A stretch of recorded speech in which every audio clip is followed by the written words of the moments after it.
Today we're in Seward, Alaska with the snowy hills behind us.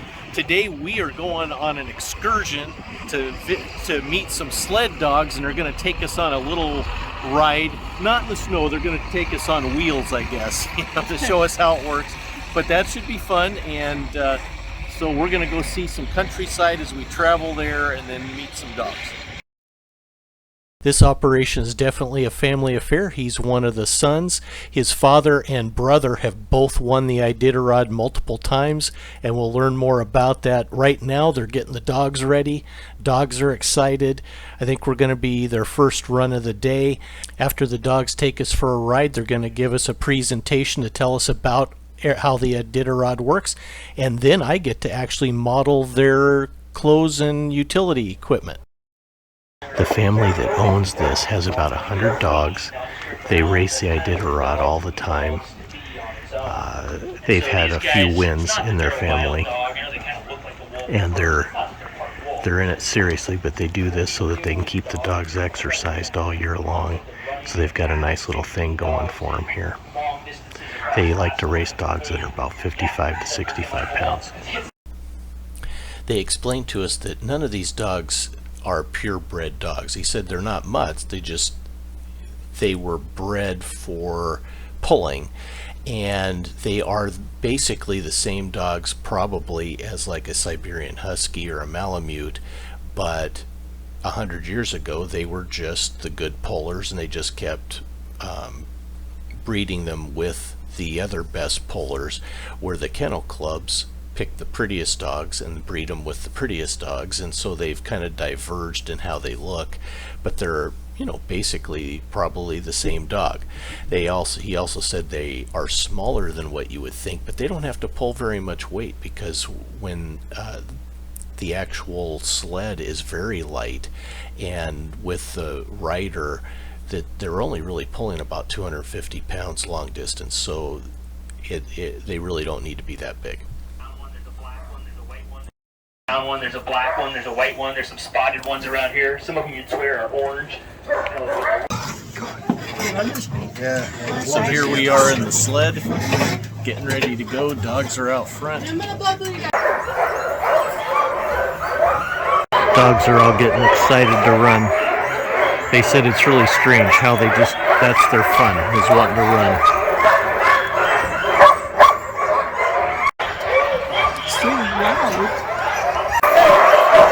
It's crazy. They're all getting into a fever wanting to run. It's so funny.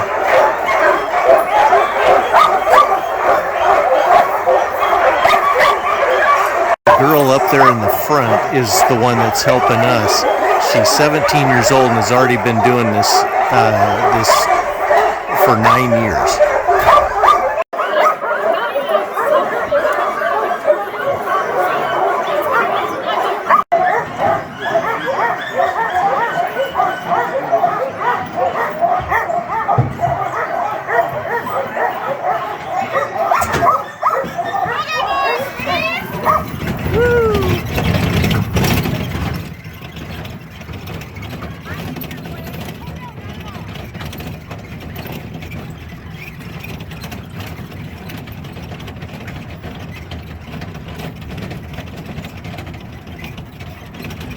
You'll notice that we end up stopping a few times, because for these dogs, 60-degree weather is hot.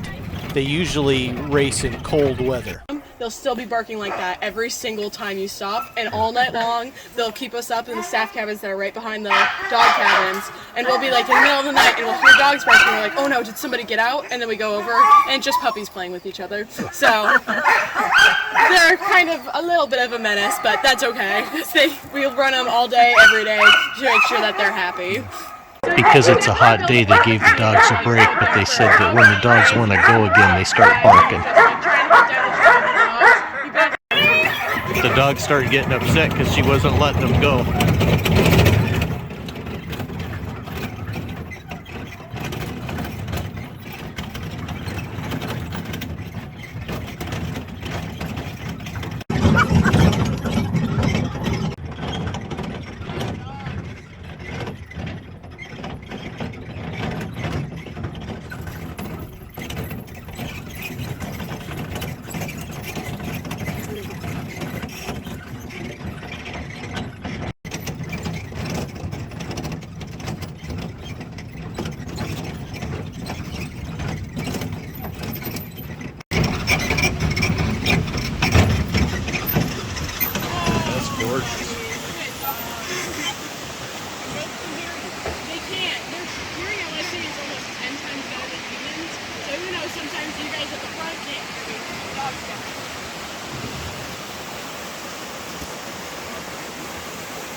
look like, and all their kind of like cool traits that they have.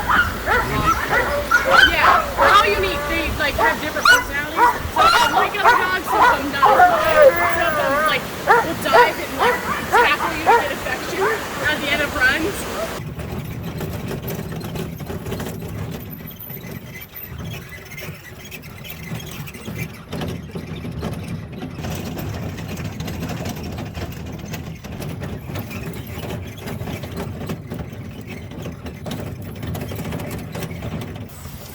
How long have you worked out here? This is my second season working here. Okay. Yeah, so I live about 15 minutes north of Anchorage, and so I don't work with these dogs in the wintertime. I work with a kennel that's a lot closer to home, because driving down here every weekend, 3 hours down every weekend would be a little bit too much. And so Right. instead I work with the team about 5 minutes away from my school.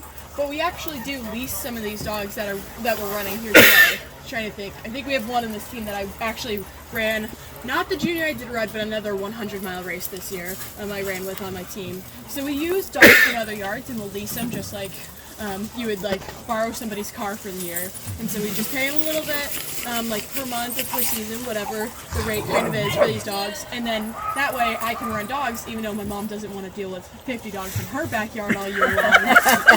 Gee. So, yeah, I don't know why she doesn't want to. Very strange. Yeah, very, very strange.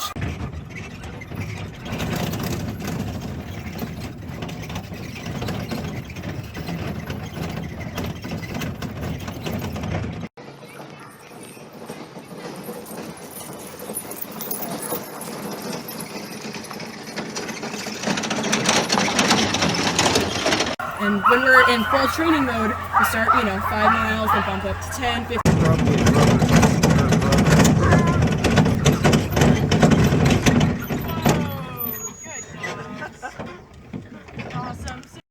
I like dogs, so I was glad that they gave us an opportunity to pet them after we got done. In fact, they said the dogs really like the attention after they get done running, and it's just a benefit for them. So that was great. And then here in a little bit we get to see a little baby dog, and it was just 8 days old, which was really fun.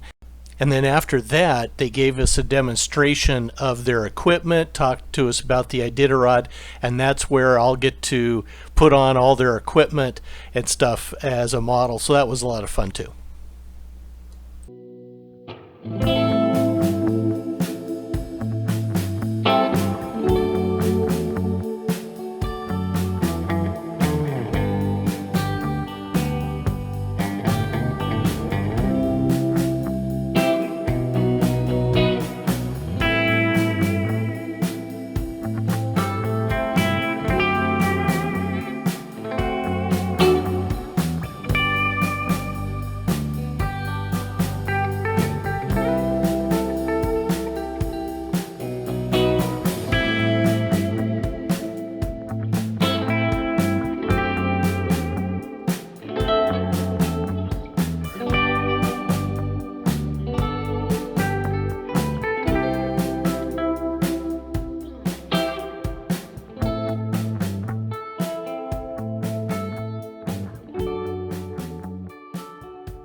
So this has been a great experience driving behind the dogs. Yep. It's very, very kind. I advise, if anybody will go to Alaska, try this. It's a beautiful experience. Dogs so strong. Well, the dogs are happy. They're out here. They want to run. They run the Iditarod during the winters, and then they need to exercise these dogs. And the dogs want to run a lot, and they want to get out a lot. And it's pretty hard to walk 100 dogs 7 times a day or something like that. Yeah. So they have these tours, which has worked out great for them because they take the dogs for a 5-minute run, 10-minute run, something like that. Today was in the 50s and sunny, so they said this is really abnormal for Seward. Usually this only happens a couple times a year. Usually it's cold and rainy, so the dogs were a little hotter than normal, so we took some extra breaks. But in the winter it's cold, so they can run. But Yeah, at front of us, when other dogs took the break, everybody, our dogs took the break too.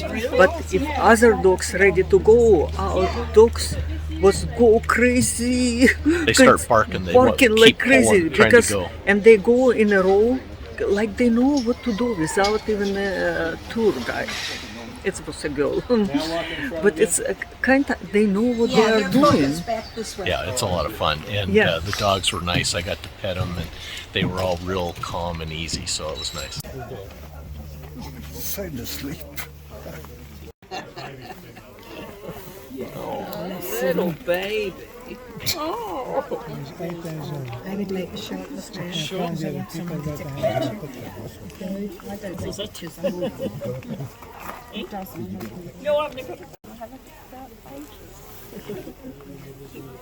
Yeah. Mom's happy to get her puppy back. She was getting pretty anxious. Everybody petting her puppy, and she didn't have it. And we'll get everybody up into this big building here. There she goes. They've got real nice houses for the dogs. I should have filmed it when I was near one, but we were walking past, but I got to look inside. Had a lot of space for the dogs. They get huddled up for the night. So they said they've got about 60 males down here right now. Because it's that mating season, right now they've kept all the females in a different camp just to make it easier, and they keep them up higher where there's snow, and they do the same kind of thing I'm sure it's more expensive. They said they got to fly people up to it, but they do an actual sled rides with the females, but that keeps them busy while the males are down here during this time of year.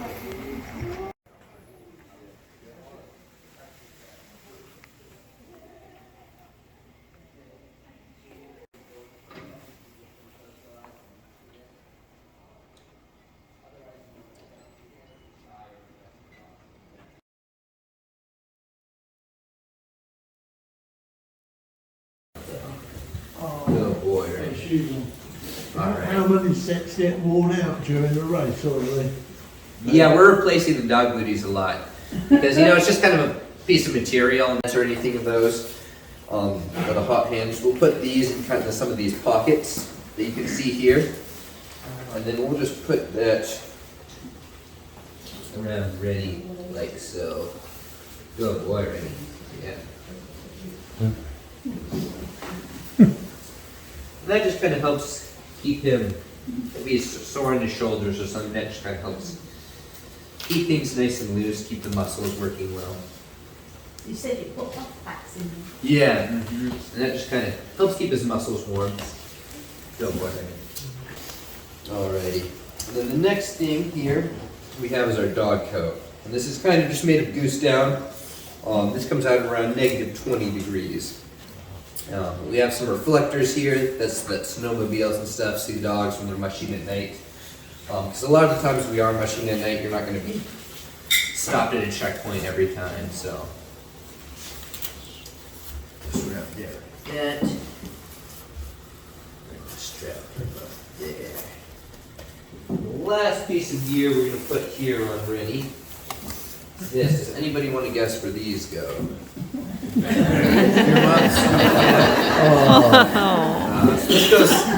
This goes on the other end of Rennie. This helps keep his family jewels nice and protected. Yeah. Keep nice, protected from frostbite, stuff like that. And we'll actually put these on both the male dogs and the female dogs. Especially on the female dogs, this piece of fur right here called the flank doesn't have nearly as much fur, so that just kind of helps make sure they don't get frostbite, and that comes out about -30 degrees. But we'll get this gear off and ready. You may have already answered this, but do they wear these when you're racing them, or? Yes. Okay. Their fur is nice and warm. It's good up until about -10, but which is their ideal temperature to run at. But around -30 is when we start pulling some of that stuff out. I'm gonna put Randy back and off to one of our handlers right here. Great. So this is the first kind of under parka layer that we put on. Typically, yeah, you'll have like something like what you have on, a couple of sweatshirts underneath. And this is kind of the first layer. And then the second layer is the actual parka. Was this not a warmer? I think we do have a Oh, heater. you do have a, I was gonna Yeah. say, it's really nice. Yeah, it's really warm. So we'll throw this on top of the under parka. So, you know, when it gets down, I think it got down to like -50 this year on Iditarod, so it's pretty cold out there. So we're layering up all the time. I won't make you put on the snow pants, but we are wearing snow pants out there. And then I won't make you put on the boots either, but I'll show you guys. Almost like moon boots out here. And a lot of times they're big enough that you can slide your shoes or slippers or something right on into those. Let's just make sure your toes don't get frostbite. It's the next piece of gear. We got here is the mittens. So these are made of down, just like everything else. These are nice and toasty. We'll slide this. This goes over here, your head like that.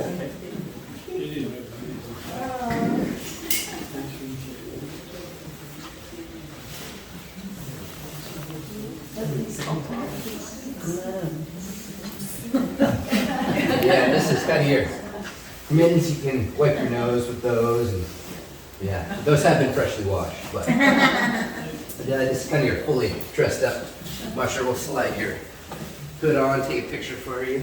Okay.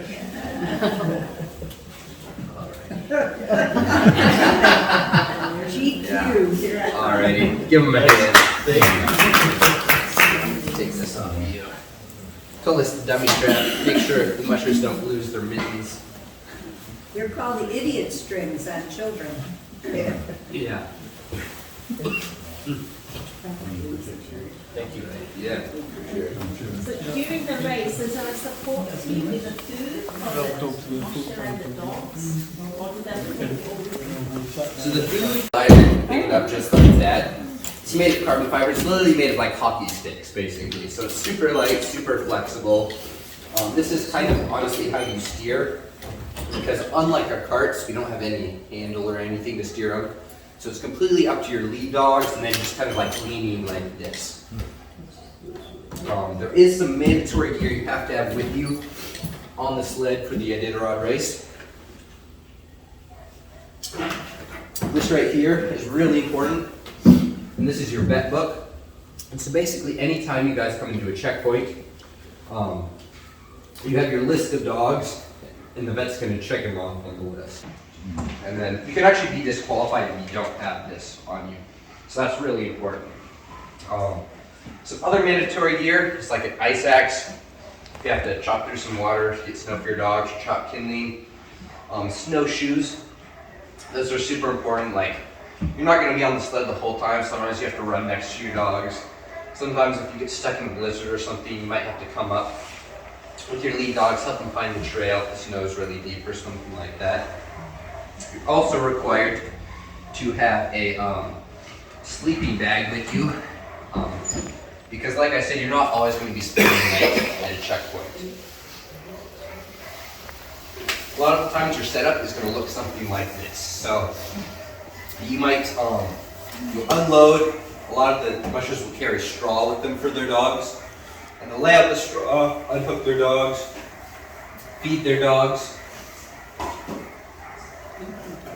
When they'll lay out the straw for themselves, pull out their sleeping bag, and then spend the night probably in their parka, in their sleeping bag, right next to their dogs. But as far as feeding goes, like I said, you're required to have 2 days worth of food on you at all times. And so what you're going to do to help prepare that food, because it's all frozen, is you're going to take something like this, fill this up with like heat or some other flammable liquid. Right there, fill this with snow, light it up, boil it for about 10-15 minutes, and you're just going to pour the water into the frozen food, mix it all up. Usually we're feeding them high calorie kibble, raw beef fat, chicken scraps, fish, anything we can get to get calories in these guys. They're eating up to over 12,000 calories a day on Iditarod. So these guys are getting a lot of food when they're out there.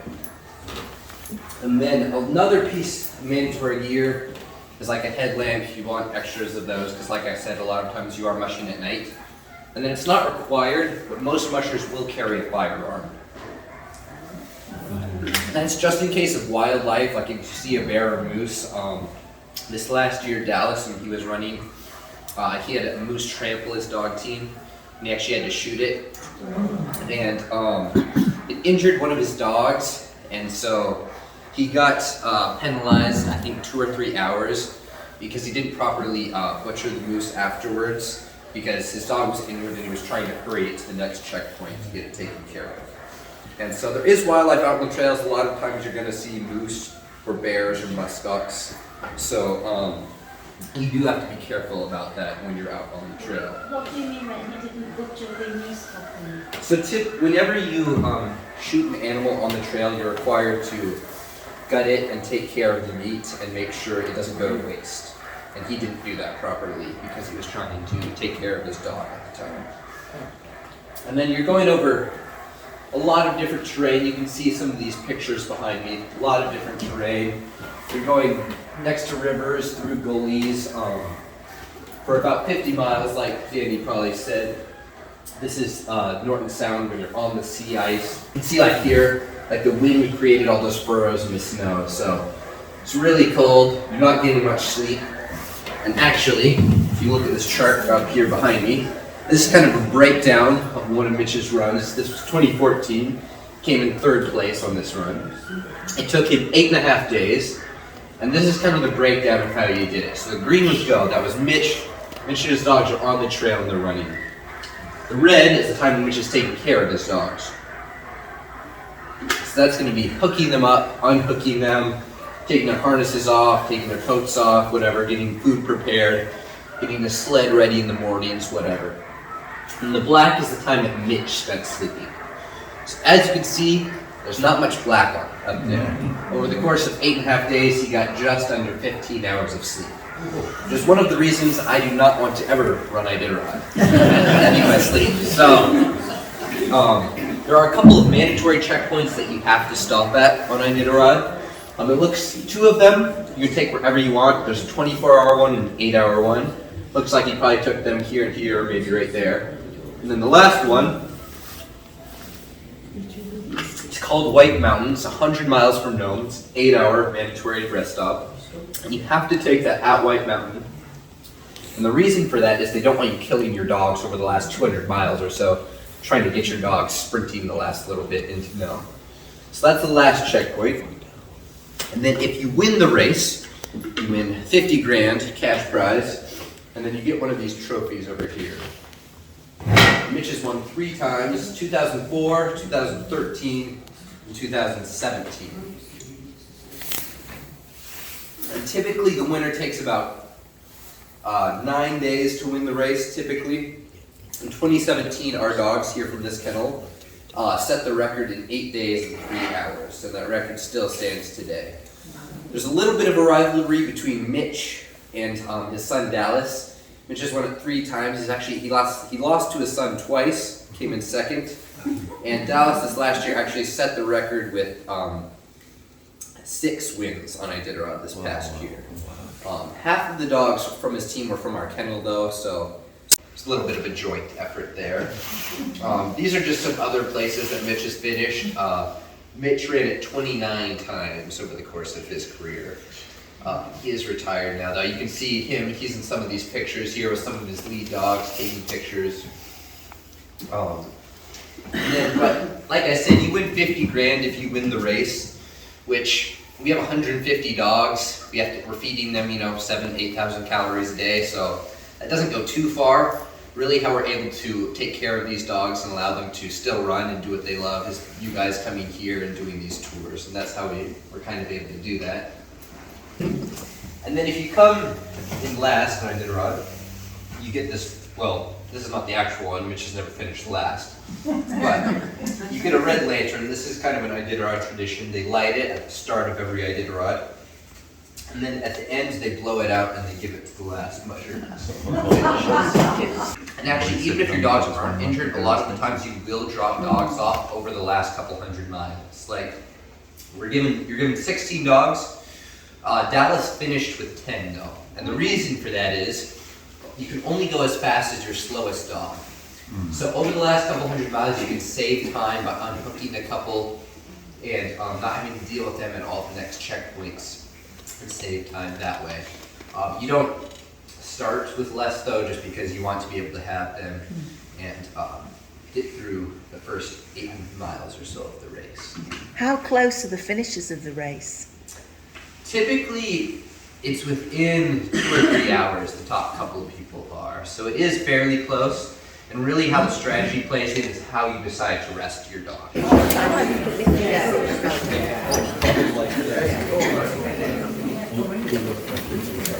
Oh, so you have to stand? Yeah, you stand. And then it looks like this is like a break. It's kind of hard to see. You can kind of see it close to the reflector.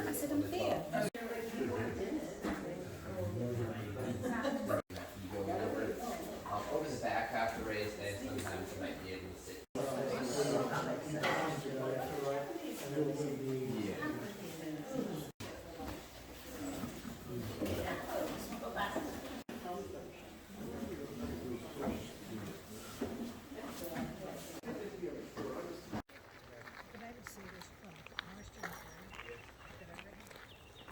This is gift shop. Pictures,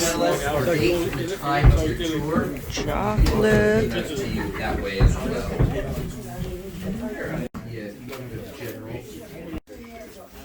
Wow.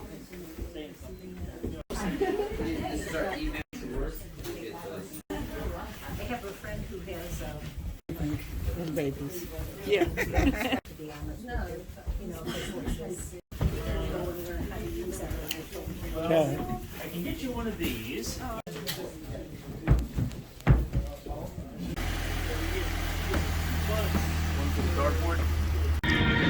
So on our way back from the dog sled excursion, we are in the harbor town of Seward. Snow behind us. Did you see? In the hills. Yeah. Beautiful day in Yeah, Alaska. it's warm here. Warm. My husband removed his jacket. Yeah, I took my jacket off.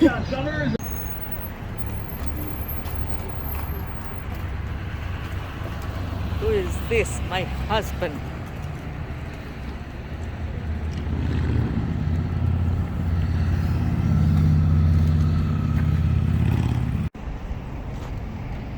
A little bit of the harbor here in Seward. With our ship back there. Yeah, be sure click like, subscribe, and we will continue to do new video. Yes. I hope you like this video.